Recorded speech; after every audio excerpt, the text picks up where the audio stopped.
Hi, my name is Yigal, and you're listening to Catholic versus Other.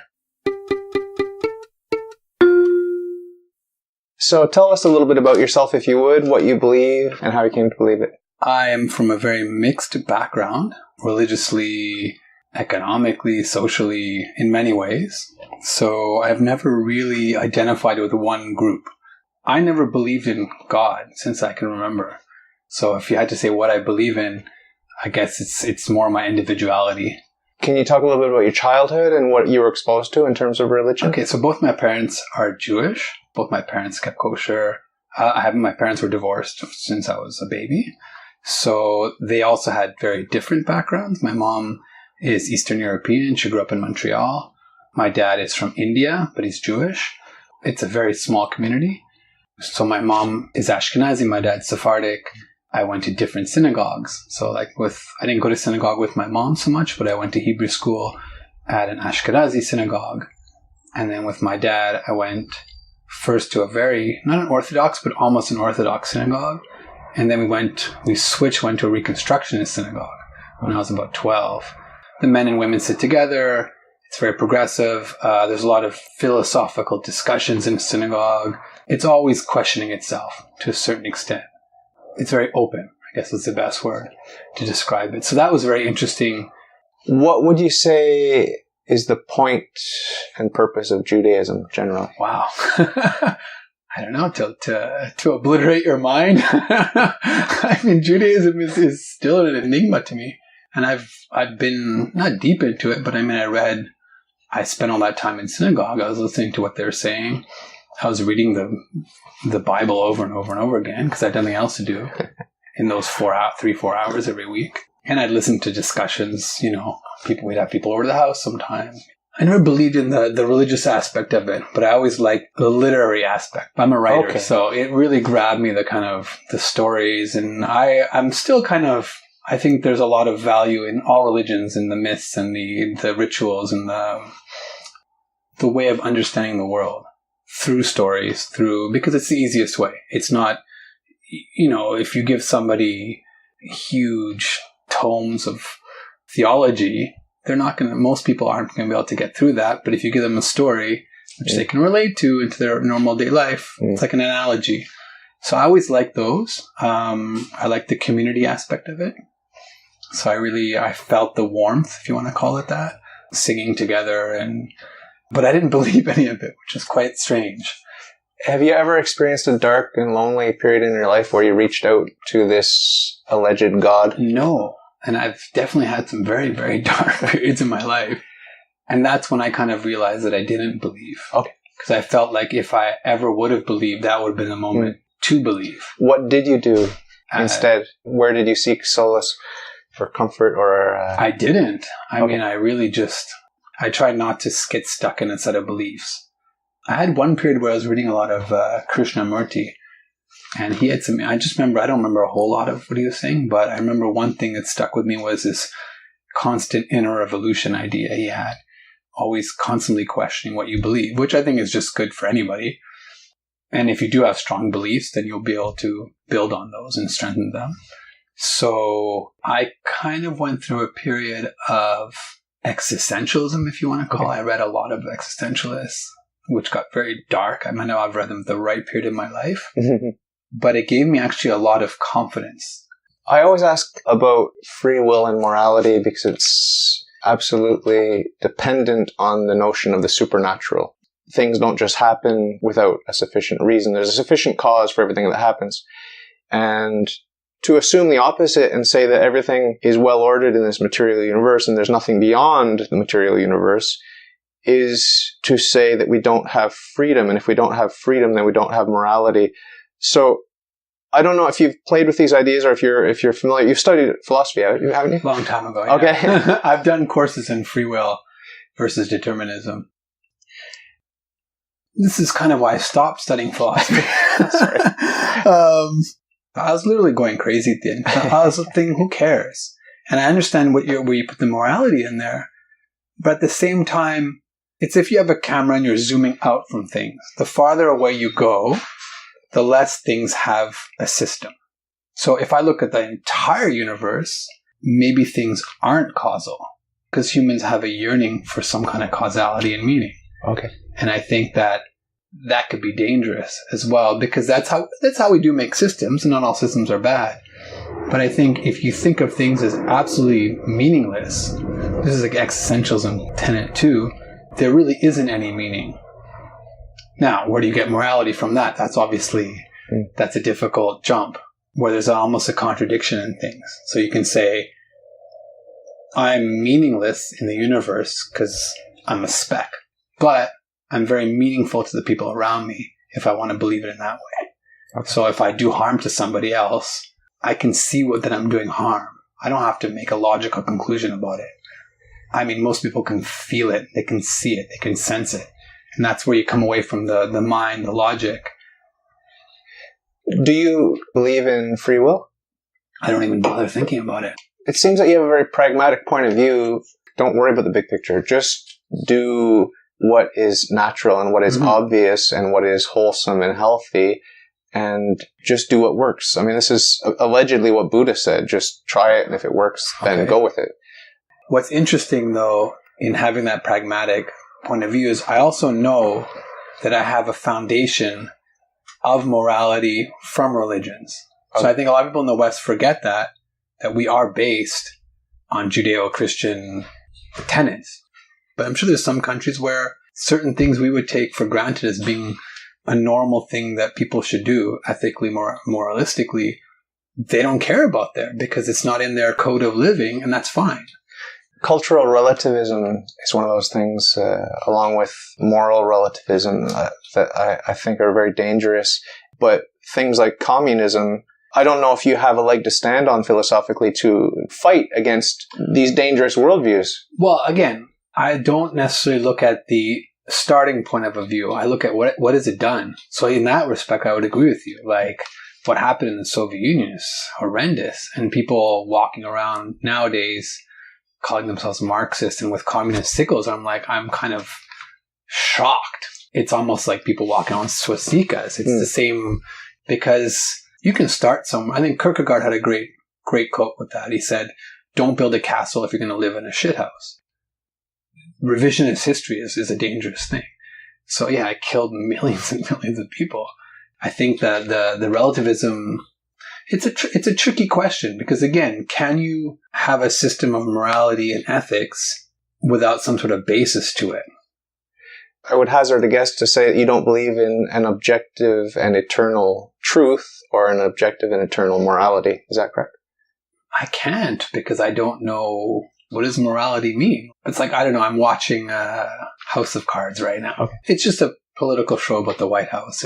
And what's interesting is, and I think they do hit on it really well, is how ideas can switch and turn, and how different kinds of people can manipulate, even accidentally, and turn things around. And something that started going right is going left or up or down right away. And I find that fascinating. And I think that's, if you study history, the same thing has gone on. One little event can totally change the flow of a movement. So how do you want to ride that wave? Well, I think it's dangerous. That's why a lot of the time I stay out of moments, but I try and stay vocal as possible, try and talk to as many people as possible. Because at the end of the day, I think that people are influenced by other people one-on-one. I think you're not just speaking, but you're feeling and you're sharing. And I was a social worker at one point. I think there was a part of social work called feminist social work. But what was interesting is that when you're talking with a client, with someone who you're trying to help, you share your own stuff, which in traditional social work you didn't do. Oh, okay. So it's like you go to a psychiatrist, they're not going to start talking about their own problems or relating to you. But I started doing it, and I thought it was very interesting. It's a bit wishy-washy. You got to be careful. Obviously, there's lines and borders not to cross. But the exchange was very powerful. And I think this is the same thing with conversation, is that if you talk to somebody one-on-one or in a small group, you're going to affect change. You're going to affect each other, everybody teaching each other, everybody helping each other. This is a good point to introduce friendship and love. Can you talk a little bit about that? What is a friend? I mean, if your closest friend, but you also call somebody maybe you see once in a while a friend who you might be closer to in some weird ways. You know, you might see friends every week since you're a kid. So you have a history of friendship. but you don't necessarily connect with them as much anymore. You might meet someone new, start a friendship with them, or like when you're traveling, right? I never really have goals. I kind of just go with stuff, learn from it, observe it also from the outside. Who would be an example of a close friend right now? Myself. Not including yourself. Well, I mean, my children. My children are close friends in some Not way. including family. My dad said something interesting when I was a kid. He said, you'll know your real friends when you're having problems and you need people. But I don't know if that's even true. Because I have really close friends who are not that reliable. But I feel very close when I'm with them. But I would never go to them if I'm in trouble. Which is weird, Whereas I have other friends I'm not necessarily close with, but they're just the kind of people who will help when you need help.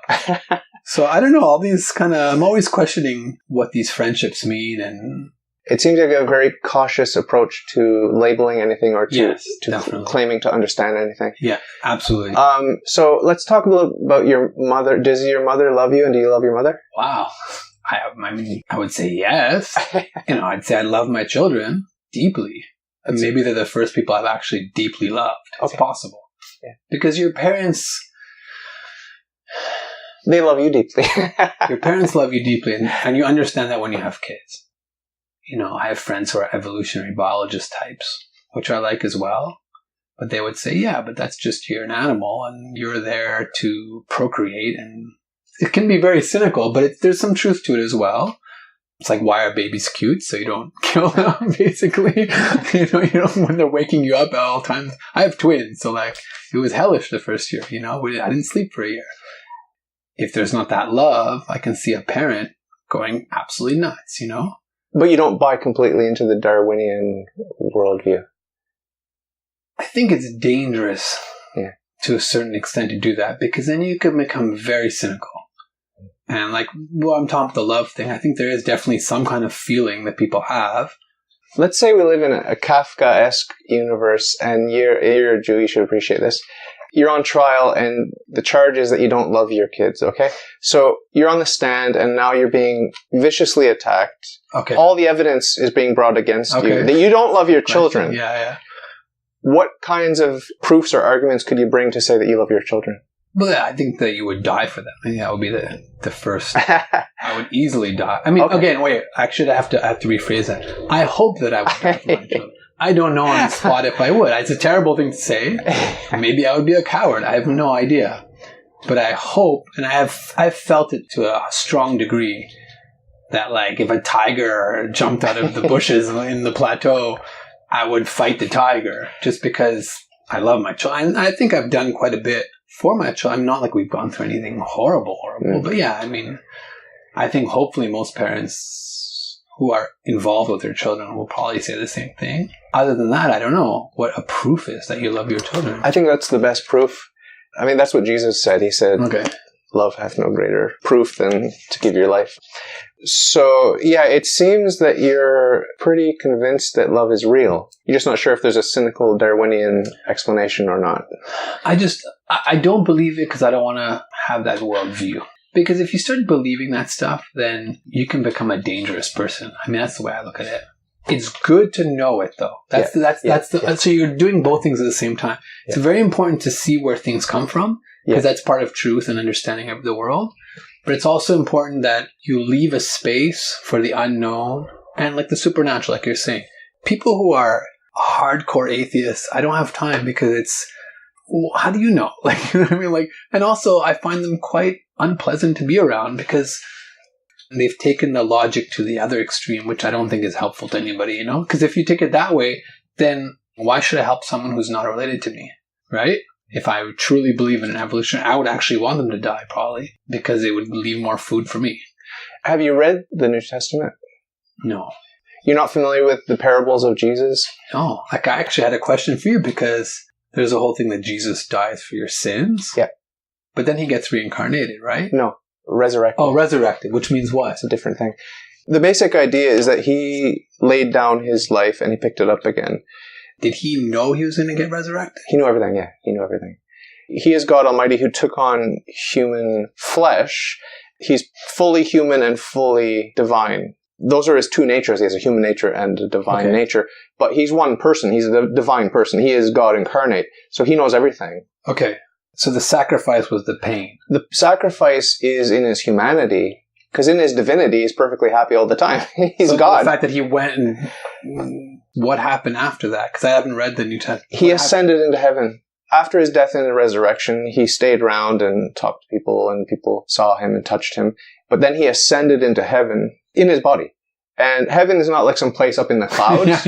But even Jesus, when he was on earth, when he prayed to God the Father, raised his arms and his eyes to the sky. Okay. So there's a reason why he didn't look down to the ground when he was praying to God the Father. It's because we live in a universe that is physical, but it's also spiritual. And there are connections between a physical light and the supernatural light of the intellect or the supernatural light of God. When we have light or we have darkness in a material form here, it means something spiritually, and there's a connection, and there's a sort of poetry to everything. There's meaning to everything. So it can't be comprehended. All we know for sure is that it's not on the map.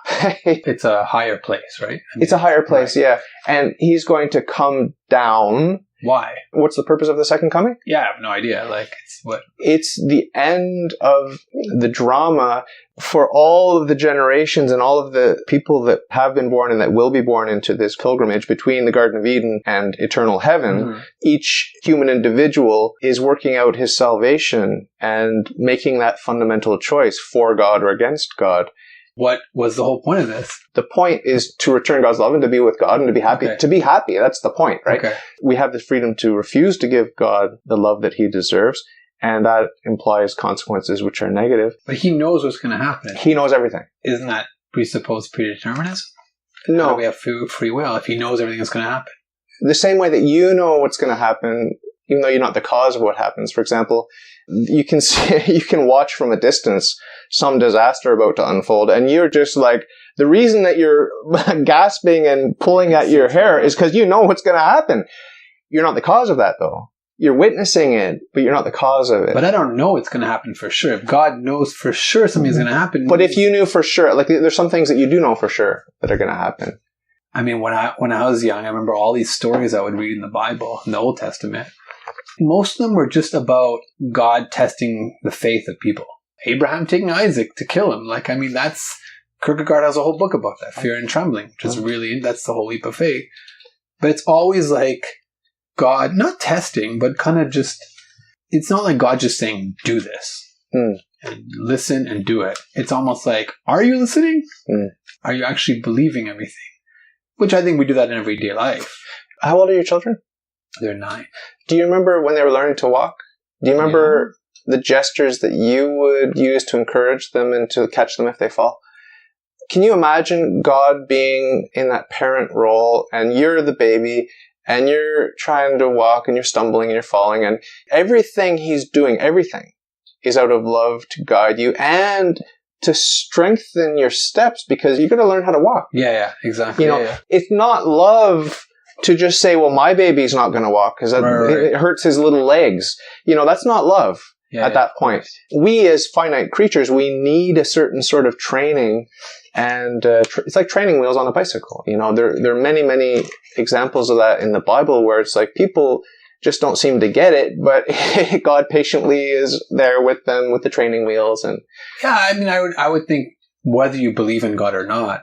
I mean, I read a lot of Joseph Campbell stuff, and I don't believe in everything he's saying, but I think he has a good kind of understanding because he studied world mythologies. Like, he went through all the mythologies pretty much deeply for his whole life, and he was trying to find things that were common within all, or at least very common in most.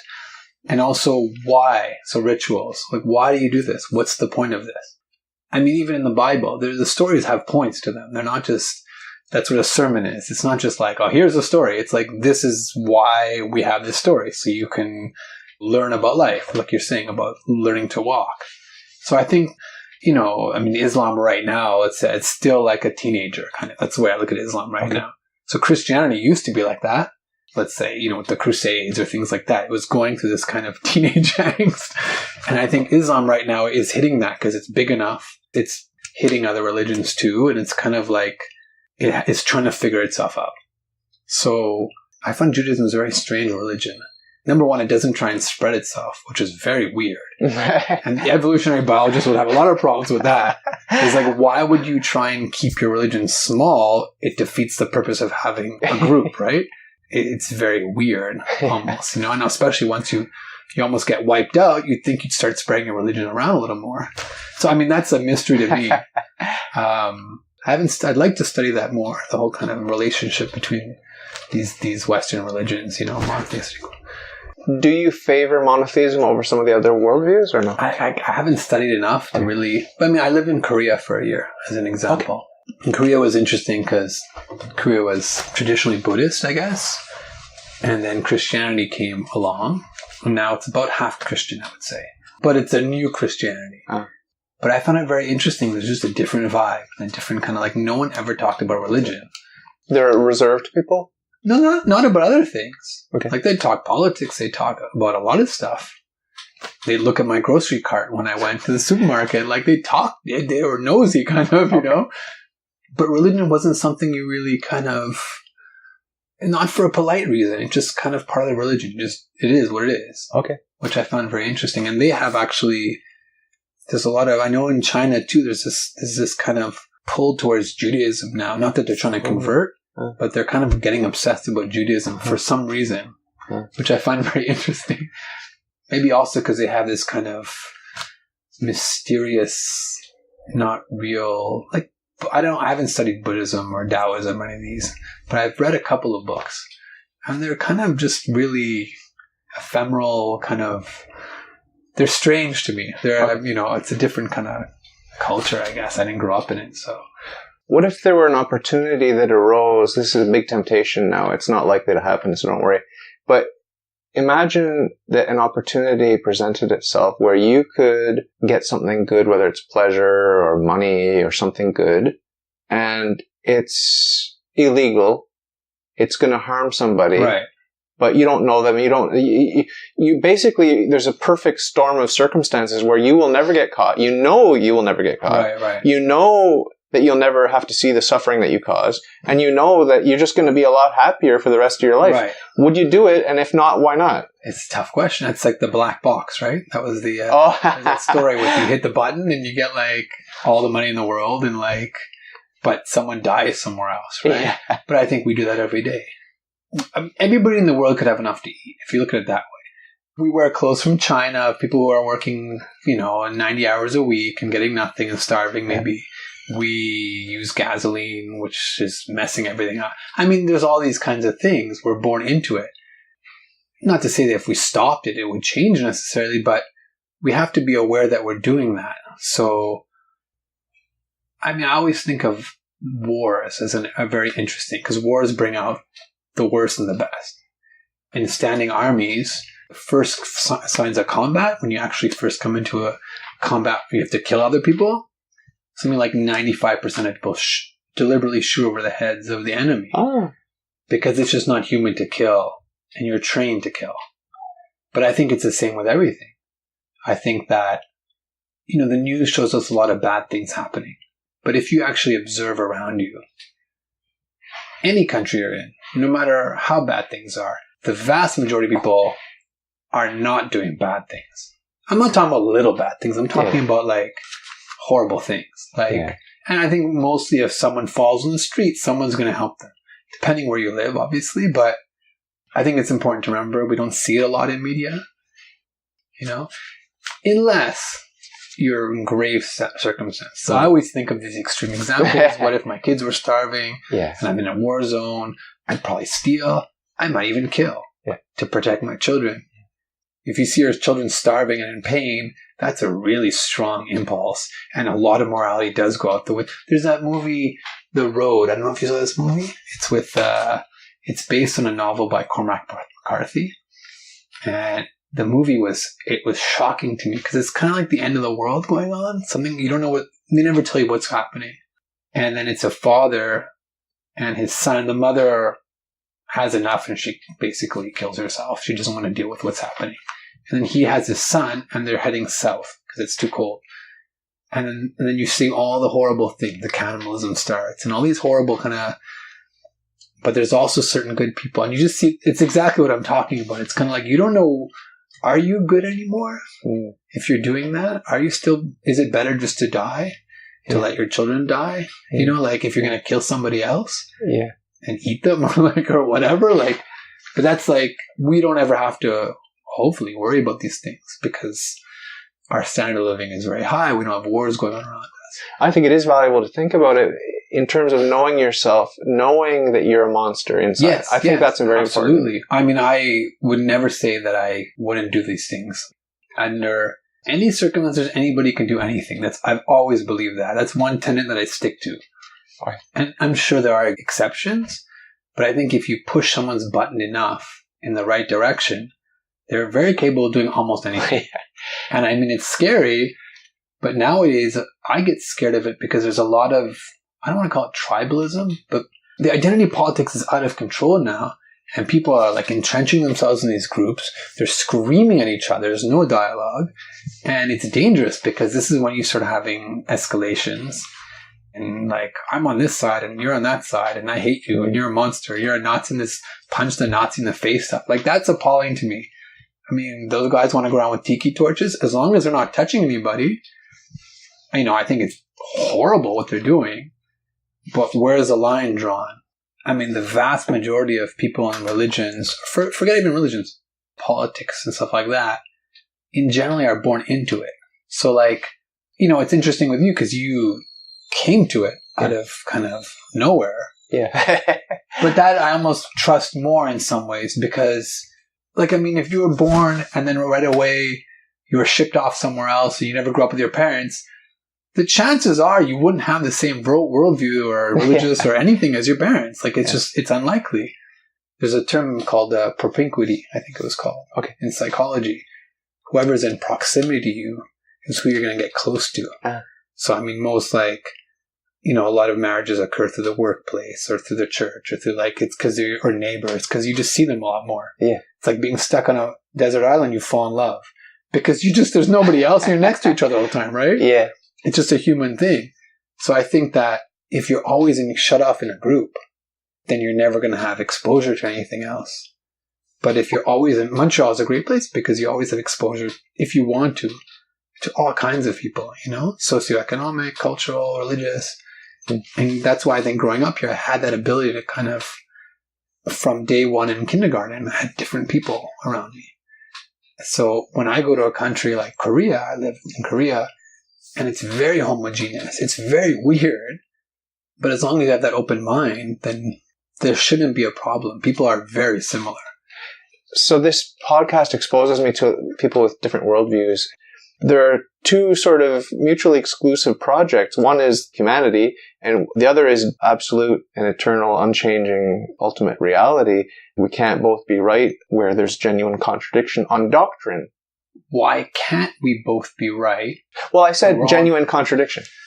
Yeah, but that was my point before with the logic and the semantics and language. And there's so much infighting in every religion about theology, about doctrine, about, I'm sure in Catholicism, it's the same thing. If there's that much fighting, even within the religion, why is it impossible that another religion is just as right as your religion? As humans, we're all striving towards similar goal. Not obviously exactly. I mean, it's a really overwhelming thing to be a human. It's hard to be a human. It's not easy. Like, people kind of, I think a lot of people just kind of float through life kind of numb because it's easier. When you start really thinking about nothingness and existence, it can really drive you mad because even the idea that you're a speck in the universe is crazy when you think about it. So, I mean, of course, religions are going to try and, you know, pop up to kind of give some meaning to your life. And that's acceptable. I don't see anything wrong with that.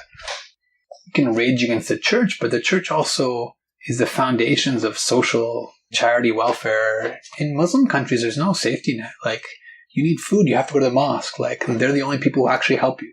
So that's why I'm very suspicious. People are like, religion is terrible. Well, no, you can't say that because if you've studied history, you know that's not true. I had a couple of years where I actually felt like I was in this abyss. was really dark. Like I literally felt like I was floating in this dark kind of, it wasn't a necessarily depression. It was just like, it turned into a depression because to be in that abyss without any meaning, without any kind of things to grapple onto is scary. And that's what being alive is to a certain extent. You have to kind of hold on to something. So I think that as long as a religion is not taking you away from your journey to figure things out, then it's fine. So just to wrap up the show, what would you say to anyone that's out there listening? I would say that whether you believe in a religion or not, it's very important to remember to trust your eyes and ears and heart as well. Not just philosophically thinking about things, but that there's a lot of good in the world, that the world is more good than evil. The good part is easier to go to if you know how to do it. And there's always a way out. There's so many different ways to live a life. If the way you're living isn't working, there's so many different ways to try. There's not one right way. You just have to find the way that works for you and that can give you some happiness and comfort. And that if your religion or your non-religion is not working and you've tried everything you can to make it work, it's okay to kind of switch teams halfway through and try something new. And I'll just from a personal experience, I found the thing that helped me the most was actually helping other people. It's when I started doing volunteer work.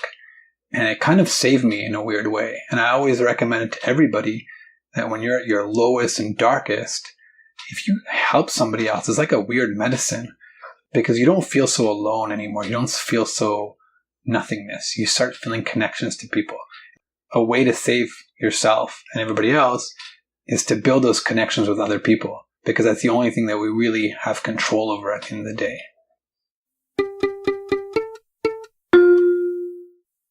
If you like your worldview, if you think it's swell, if you've got some questions, ask me and I'll tell. All you got to do is ask. All you got to do is ask.